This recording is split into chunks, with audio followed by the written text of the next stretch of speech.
Saludos desde la redacción de Euronews. Este martes 26 de enero comenzamos con una noticia de última hora. Acaba de dimitir el primer ministro italiano Giuseppe Conte por falta de apoyos. Comenzamos nuestro informativo haciendo un repaso a la situación en Europa de la COVID-19, las restricciones, el retraso de la llegada de las vacunas y los nuevos disturbios en los Países Bajos por el toque de queda que han dejado casi 200 detenidos. Embarcamos en un pesquero británico y vemos cómo sus ocupantes estarían dispuestos a dar marcha atrás en el Brexit. En España vemos los estragos causados por Filomena en la agricultura y en la ganadería en la región de Madrid, en un reportaje de nuestro compañero Carlos Marlasca. Y terminamos en el año 79 después de Cristo, cuando el Vesubio sepultó Pompeya. Pero hay mucho más, lo vemos a continuación en titulares. La UE amenaza a AstraZeneca con acciones legales por los retrasos anunciados en la entrega de la vacuna contra la COVID-19. Segunda noche de disturbios y saqueos en Ámsterdam, Rotterdam y otras localidades de Países Bajos tras la imposición del toque de queda contra la COVID-19. En México, el contagio con COVID-19 del presidente López Obrador provoca inquietud y críticas. El poderoso magnate Carlos Slim también tiene coronavirus. Llega al Senado estadounidense el acta de acusación del juicio político contra Donald Trump. El proceso comienza a partir del 8 de febrero. El Brexit se vuelve en contra de la flota pesquera británica, enredada en la red burocrática de la aduana con la Unión Europea. La Unión Europea amenaza al gigante farmacéutico AstraZeneca con acciones legales por los retrasos anunciados en la entrega de la vacuna contra la COVID-19. Esta debe ser aprobada en los próximos días, convirtiéndose en la tercera vacuna disponible en el bloque comunitario. Pero el viernes anunciaba un recorte del 60% en el pedido para este primer trimestre por problemas de producción. Las respuestas de la empresa no han sido satisfactorias hasta ahora. La Unión Europea quiere que las dosis pedidas y prefinanciadas se entreguen tan pronto como sea posible y queremos que nuestro contrato se cumpla en su totalidad. Además, la Comisión ha propuesto hoy a los 27 Estados miembros en la Junta Directiva un mecanismo de transparencia sobre las exportaciones que se pondrá en marcha lo antes posible. Bruselas sugiere que AstraZeneca ha vendido las dosis prometidas a la UE a otros países. En toda Europa comienza a haber parones en los centros de vacunación, como aquí en la ciudad francesa de Estrasburgo. Tenemos un potencial para vacunar a 2.300 personas por semana aquí en el centro de la Salle de la Bourse en Estrasburgo, y vamos a tener que bajar a 1.500 y tenemos que adaptar las dosis cada vez con las citas, cambiar y repartir citas, cuando podríamos hacer muchas más vacunaciones. Hay un sentimiento de frustración, una demanda muy fuerte, una organización que está presente, confiable, pero que no puede llegar al máximo de su capacidad porque faltan vacunas. Mientras tanto, la farmacéutica estadounidense Moderna dice que su vacuna contra la COVID-19 parece funcionar contra la variante británica. Sin embargo, es menos efectiva contra la que ha surgido en Sudáfrica. La compañía dice que está desarrollando una nueva dosis de refuerzo destinada a esa nueva variante que estará disponible en otoño. El Reino Unido impondrá desde este martes cuarentenas en hoteles a los viajeros que lleguen al país. Una nueva vuelta de rosca en las medidas de control que se suma a otras como la suspensión de vuelos desde Sudáfrica, Portugal y varios países de Latinoamérica. Las severas restricciones y la política de vacunación masiva empiezan a dar frutos. Los contagios bajan por fin. Sin embargo, como explica el primer ministro Boris Johnson, no se plantean empezar a relajar las medidas antes de mediados de febrero. No creo que nadie quiera que se levanten las restricciones mientras la tasa de infección es todavía muy alta, dice.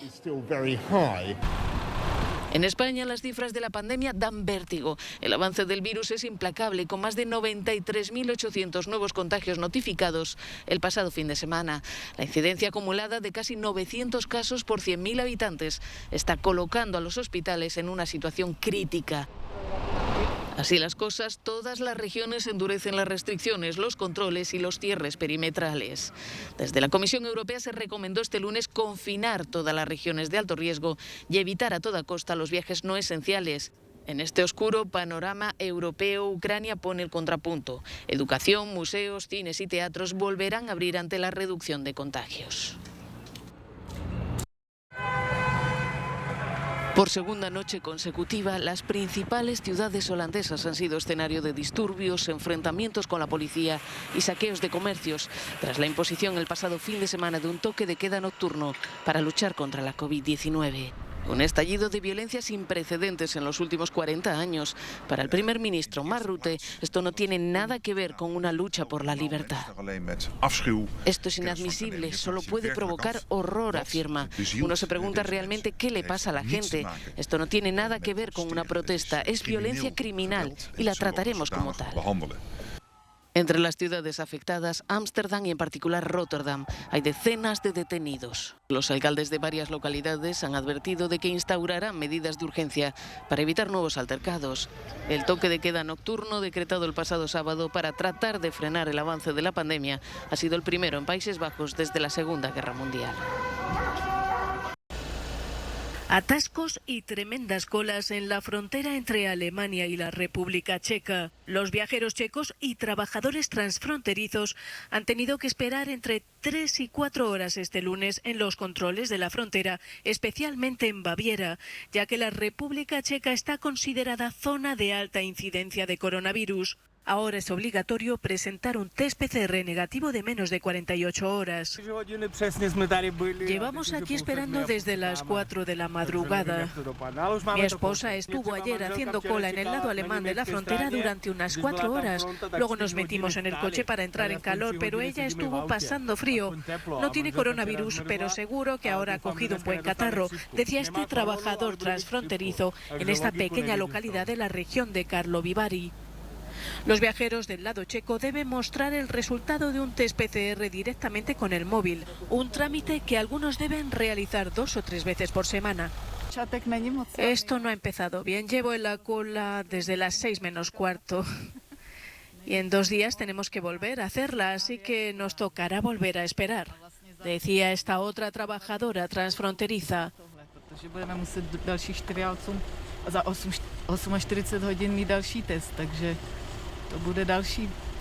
En la localidad de Strasny, en la frontera con Baviera, muchos hacen la cola con chubascos de nieve a menos 5 grados bajo cero.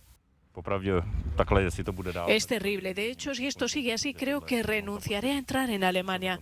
Probablemente no me merezca la pena hacer el test PCR 3 o 4 veces por semana y encima después tener que esperar aquí horas y horas. En el Estado Federado de Sajonia, los requisitos de entrada son un poco más relajados y los viajeros solo tienen que hacerse la prueba 2 veces por semana. Se estima que entre 35.000 y 60.000 personas de la República Checa viajan regularmente para trabajar en Alemania.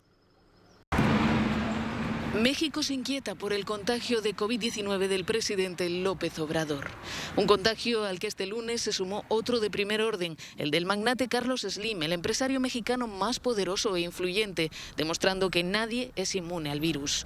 En el cuarto país con más muertos del mundo por la pandemia en términos globales, muchos critican la despreocupación mostrada por el presidente y en particular su negativa a ponerse la mascarilla. Pues es lamentable porque, y aparte ya se le había jugado mucho sin usar cubrebocas, ¿no? Pues no se pone cubrebocas ni nada, pues ¿qué más? Así le pasa a la gente que no usa cubrebocas. No está tomando las medidas necesarias, pues es como que nadie va a acatar lo que él nos está diciendo, nadie lo va a tomar en serio, ¿no? Pues todos estamos expuestos a eso. Todos, ya sea grande o chicos, tenemos que cuidarnos.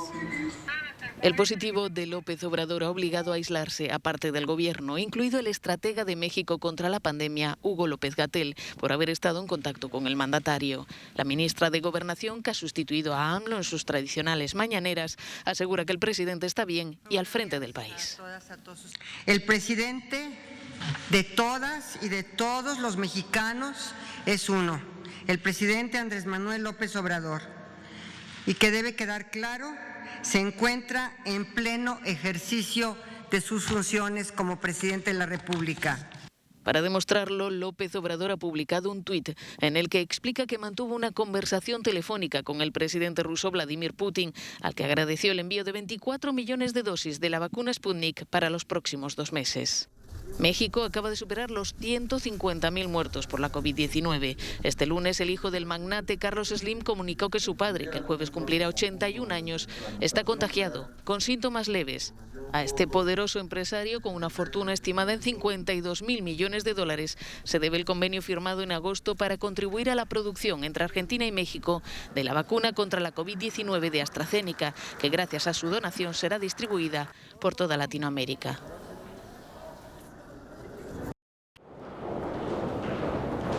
Ya está en marcha el segundo juicio político contra Donald Trump en el Senado, el primero contra un expresidente de Estados Unidos. El proceso empezará a partir del 8 de febrero. El congresista demócrata Jamie Raskin leía el acta de acusación, incitación a la insurrección por el asalto al Congreso que dejó 5 muertos. En todo esto, el presidente Trump puso en grave peligro la seguridad de Estados Unidos y de sus instituciones de gobierno. Amenazó la integridad del sistema democrático, interfirió en la pacífica transición de poder. Por lo tanto, traicionó su confianza como presidente en perjuicio del pueblo estadounidense, por lo que Donald John Trump, con tal conducta, ha demostrado que seguirá siendo una amenaza para la seguridad nacional, la democracia y la Constitución si se le permite ejercer el cargo, y ha actuado de una manera manifiestamente incompatible con el autogobierno y el Estado de Derecho. Se responsabiliza a Donald Trump de incitar a sus seguidores a asaltar el Capitolio el pasado 6 de enero. El segundo juicio político contra Trump empezará en 2 semanas. Su futuro está en manos de sus correligionarios. Una condena e inhabilitación requiere que 17 republicanos apoyen a los demócratas. 27 han dicho que apoyarán a Trump, 16 lo decidirán durante el juicio y 7 no se han pronunciado. La captura ha sido buena, pero este mes su valor se ha desplomado a la mitad. Estamos a bordo de un pesquero inglés y le preguntamos al patrón, ¿habría votado usted por el Brexit si supiera esto? Creo que si supiéramos que esto iba a pasar, honestamente creo que habría sido diferente. La gente habría votado de otra manera. Los pescadores habrían mirado las cosas de otra manera. La familia de Dave y su hijo Simon ha estado pescando en estas aguas frente a la costa de Devon desde el siglo XVI. Vieron el Brexit como una oportunidad única para corregir lo que ellos veían como los errores de la política pesquera común. Ahora se sienten engañados por Boris Johnson. No paraban de balbucear que si los pescadores van a tener una vida mejor, más peces, el control de nuestras aguas. Creo que eso hizo que mucha gente votara a favor del Brexit y no funcionó, ¿verdad? Toda esa gente que votó con la esperanza de que la industria pesquera se viera favorecida, pues les han mentido. Toda esa propaganda en los autobuses de Londres. Vamos a luchar por la industria. Para nada han luchado por nuestro sector, se indigna Dave. Los certificados de captura y las declaraciones de aduana han provocado retrasos en la frontera, lo que significa que los compradores europeos rechazan sus capturas porque tardan demasiado en llegar. La realidad para las tripulaciones como esta es que desde principios de enero ganan cientos de libras menos cada día que salen a la mar. Esto está directamente relacionado con los problemas en la frontera, que han hecho que en el peor de los casos el pescado se pudra antes de poder cruzar el Canal de la Mancha. Hay enfado y confusión en todo el sector pesquero contra el gobierno. Para llegar a fin de mes, Ben Vaz ha tenido que despedir a 2 miembros de la tripulación y ha transformado su barco, que el mes pasado se dedicaba a la captura de pescado para el mercado europeo, y ahora se dedica a la captura de buccinos, congelándolos y exportándolos a Asia. El Brexit ha dificultado mucho la salida de nuestros productos del país. Todos los países de la Unión Europea que solían comprar mucho de nuestro pescado han dejado de hacerlo porque el pescado que se transfería se estaba estropeando. Así que hemos perdido todo nuestro mercado de exportación, nos dice Ben. Unas 12.000 personas trabajan en buques pesqueros registrados en el Reino Unido. Muchos sienten ahora que se enfrentan a un futuro incierto. El 80% de nuestras ventas se envían a la UE, así que obviamente ahora todo se ha detenido. Nuestros precios han bajado, nuestro pescado se congela. Es una basura, no tiene sentido en este momento, dice Nathan. El gobierno británico dice que está trabajando estrechamente con la industria pesquera y la Unión Europea para abordar los problemas causados por la documentación añadida y que proporcionará ayuda financiera a quienes se hayan visto afectados por los retrasos. Más de 2 semanas después de la borrasca Filomena, las consecuencias de su paso aún son visibles en el campo madrileño. Los ganaderos de la región calculan que las pérdidas alcanzan los 6 millones de euros. Y lo peor, además de la muerte de vacas, terneros y ovejas, es que ahora hay que aumentar la inversión.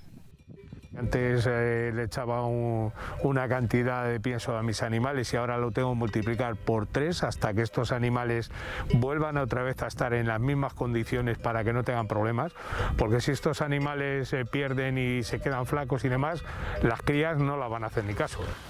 Y es peor en la agricultura, donde se han perdido la mayoría de cultivos al aire libre. Según el sector, casi todos los invernaderos han sufrido daños. Los dueños de esta explotación estiman que el coste mínimo para recuperarla es de 100.000 euros. No es lo que haya destrozado ahora, sino la progresión que tiene la temporada para continuar, que siguen siendo pérdidas. Aunque no estuviera el cultivo implantado, si tú ahora no puedes implantar el cultivo, todos esos meses son de pérdidas. El relevo generacional en el campo se antoja aún más difícil ahora. Agricultores y ganaderos se quejan de la lentitud y las trabas burocráticas del gobierno de la región para obtener ayudas. Ahora temen que la situación se repita y que dificulte las compensaciones económicas tras el paso de Filomena. Desde la Unión de Pequeños Agricultores y Ganaderos denuncian que los 16 millones de euros de ayudas anunciados hasta ahora ya estaban presupuestados antes de Filomena. El problema, dicen, viene de lejos. Si tú estás manteniendo una empresa en la cual ganadería o agricultura o agroindustria que tiene muy bajos beneficios y de repente te viene una tormenta como Filomena y se te cae la nave, no hay dinero para levantarlo otra vez, y sobre todo porque ha habido pocos beneficios en los últimos años y nadie está dispuesto a invertir. Las autoridades de la región de Madrid estiman las pérdidas totales del sector en 46 millones de euros y piden el apoyo del Gobierno de España. En Bulgaria, la polémica ha tenido efecto. La enorme isla flotante de basura del tamaño de un campo de fútbol que flotaba en el río Iskar ha sido finalmente retirada. La lluvia había arrastrado toneladas y toneladas de residuos desde la capital Sofía y otras ciudades hasta una presa hidroeléctrica cerca de la localidad de Svoge. Limpiar el río ha supuesto un trabajo colosal. Se tardó más de una semana en limpiarlo. A medida que avanzaban resultaba más difícil recoger la basura, así que tuvieron que ser imaginativos. Empezaron utilizando maquinaria para retirar el grueso de la basura. Después se sirvieron de ganchos y por último de una grúa y una valla publicitaria a modo de rastrillo gigante. Había plásticos y residuos de todo tipo, electrodomésticos, troncos de árboles. Las autoridades locales culpan del desastre a la gente que utiliza el río como vertedero. El frío se unió a la difícil geografía del lugar para hacer aún más arduo el trabajo. Parte de la basura empezó a congelarse, explica un responsable de la central hidroeléctrica. Se amontonaba, formaba grandes bloques. Los equipos de limpieza tuvieron que romperlos y tirar de ellos manualmente antes de recogerlos y cargarlos en un camión. 560 toneladas de desperdicios fueron transportadas a un vertedero. También se retiraron 200 metros cúbicos de restos de madera. Sin embargo, el problema de fondo persiste y sin medidas para evitarlo, la imagen dantesca de la isla de basura podría repetirse. Viajar a la mítica Pompeya solo basta traspasar el umbral del Antiquarium recién abierto al público.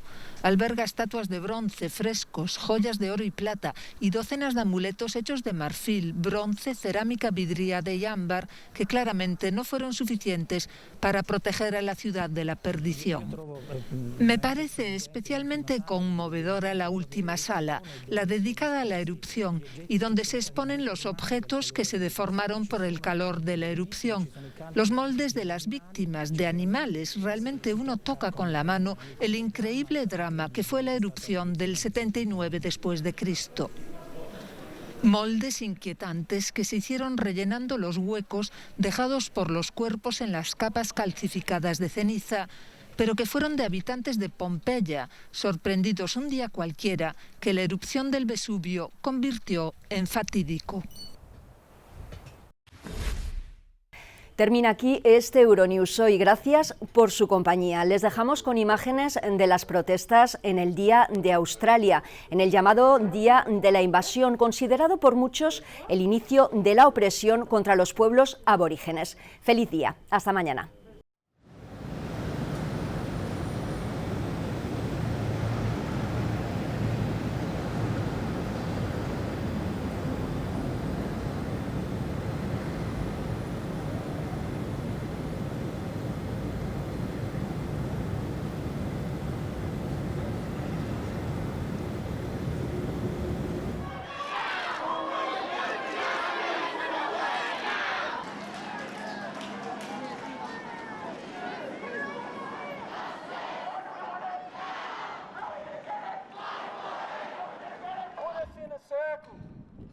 And stand in front of us. Always will be Aboriginal land.